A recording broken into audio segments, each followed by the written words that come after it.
Alright, what's going on, guys? Try back again, here to bring you another video. This one's going to be doing my weekly review for this week's episode of Gotham, the television series. This week we got to see Season 1, Episode 4, which was called Arkham.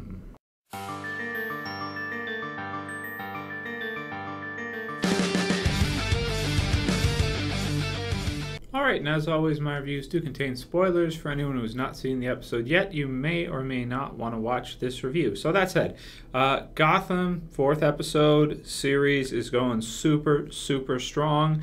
They've already announced they're going to be doing 22 episodes for the first season. 22.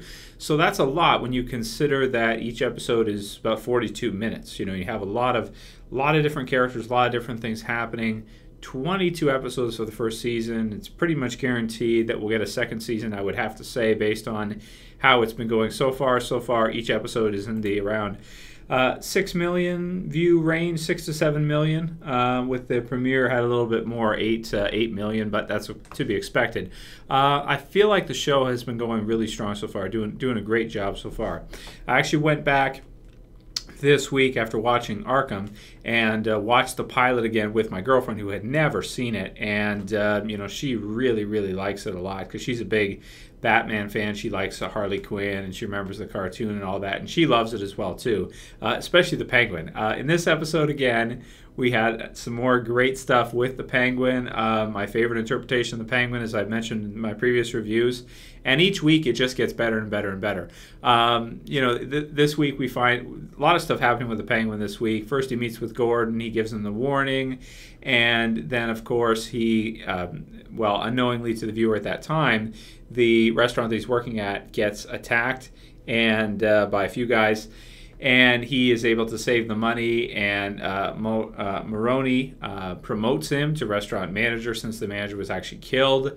And then, of course, at the end, it is revealed that the guys who attacked the restaurant were actually hired and working for him anyway. And then he proceeds to poison them with some canoli just to cover his tracks. So now he's the restaurant manager. He's gained Maroni's favor.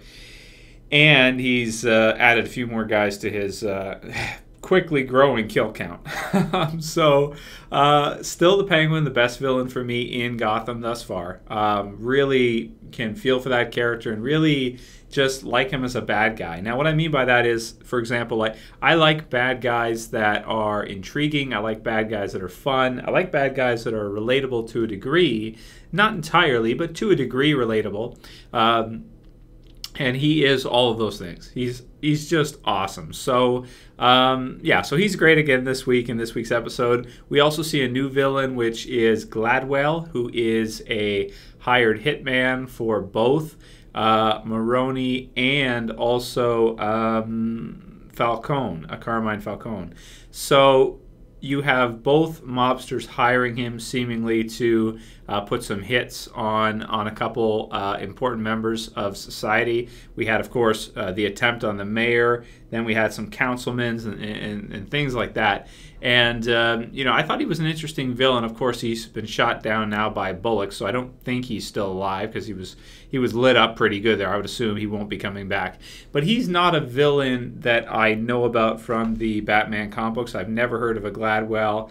I don't really recall a villain that would use. He uses this weird telescopic metal device where he has these two parts. He puts them together and he twists them, and a metal spike comes out of the end. And he's got this fixation on using this for some reason. I mean, you could just carry a knife, or you could carry a gun or something like that, but he's asphyxiated on this little device he created. Maybe it's so that he can remain, like it can appear as if he doesn't have a weapon. It's totally concealed, so even if he was pulled over or something, they would see it and they wouldn't know what it was. They wouldn't know to put the two parts together and how it would work. He could just say it's like a telescope or something like that, or a tool for work in a briefcase, and I guess nobody would notice. So I guess that's kind of his way of concealing what he's doing, whereas with a pocket knife, if he gets, you know, if the cops catch him and check him, he's going to, you know, they're going to find a concealed weapon, a knife or something. This is a different way where he can use this to kill people very effectively, and they won't be able to, even if they grab it, they won't know how to use it, they won't know how to activate it,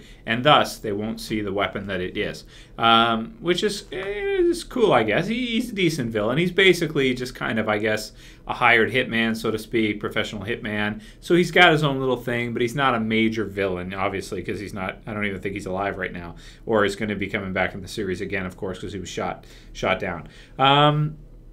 So, yeah, I mean, aside from that, the rest of the episode, we just kind of get a sense, adding on, of this sort of versus that's going to be happening between the mob bosses, Maroni and Carmine Falcone, and they sort of fight over with the hitman Arkham a little bit and who's going to get the territory, and it ends up getting split in half by the mayor to avoid a war between the two. We also have Bruce that's involved again, who gives Gordon a little bit of info about that, so it kind of drives the plot, a little bit of explanatory exposition there, I guess, so to speak. And I mean, that's pretty much it. So another really solid episode. I didn't think the villain this week, I thought the villain this week was really exciting, and the part at the end with the mayor was super exciting. But the last two villains we've had, the Balloon Man and this guy, a little bit, they're not, I wouldn't put them at like super villain type status. They're more like just average everyday people. They don't have any kind of special abilities. They're not that fearsome. So I'm just kind of wondering when we're going to see someone else that has, well, I guess the Penguin doesn't either. I guess we're just I'm kind of waiting to see some more villains that have some kind of superpowers or things like that. Make it feel more like Gotham, see a Mr. Freeze, or who knows, I don't know.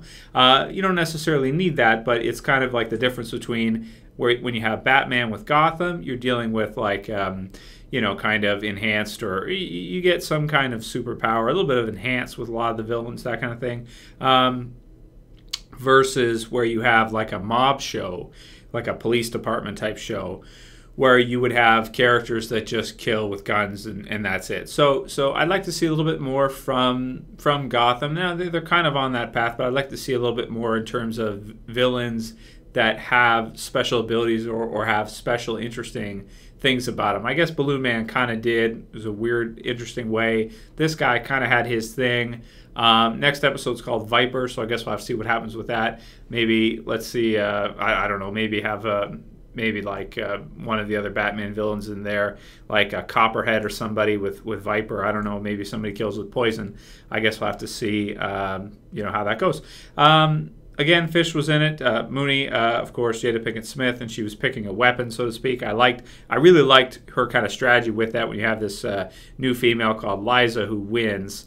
I thought that was kind of funny how she just has them like fight off against each other, and the way she treats them, like that's the job. The job is to do whatever I say, be my bitch, basically. Kill if you need to, beat if you need to, seduce if you need to, and just kind of be that weapon, so to speak, in that capacity. So I like Fish. Really interesting character, really interesting kind of strong female villain, which I like because we don't see enough strong females in fiction overall. So it's cool to see a character like that that's a really fearsome mob boss. Also a female, not afraid to, pick up a chair and hit somebody, or a bat, or, go fist to cuff, ready to fight at any point in time. Like in the premiere when she knocked out Gordon from behind when he was fighting all these huge bouncers, and she comes up behind with a vase or whatever that was and knocked him out with it. I just a lot of little touches, really nice little touches. So there's my review for the 4th episode. Again, awesome series, awesome show. In terms of score this week, I'm going to give it an 8 out of 10. It was another really solid episode, really good. Still hoping to see another episode that's as good as the premiere. I think we will pretty soon. 22 episodes, yes, very excited. Let me know what you guys thought about this week's episode of Gotham. Let me know what you think about the series, the characters, the Penguin, Fish, Gordon, everybody else, Bullock. They're all awesome. They're really, really great characters already. Love this series, man. My favorite DC comic book inspired series so far I've seen. The Flash has been great. Green Arrow's pretty good. You have what is it? Constantine starting soon. Of course, there was Smallville. There's been some others, Birds of Prey and stuff like that. But this one so far has been my favorite out of any of them. So we'll see how Constantine is. But so far, this is just kicking a lot of ass. Let me know what you guys think about all of that. And if you like this video, please do me a favor. Please thumb it up. Please like the video. If you want to help support the channel, you want to see more Gotham reviews, please share it. Please favorite it. And if you're new, you want to get these videos in your subscriber feed every week. Feel free to subscribe. And yeah, that's it for this one, guys. See you for next week for the next one. As always, it's Trav saying peace.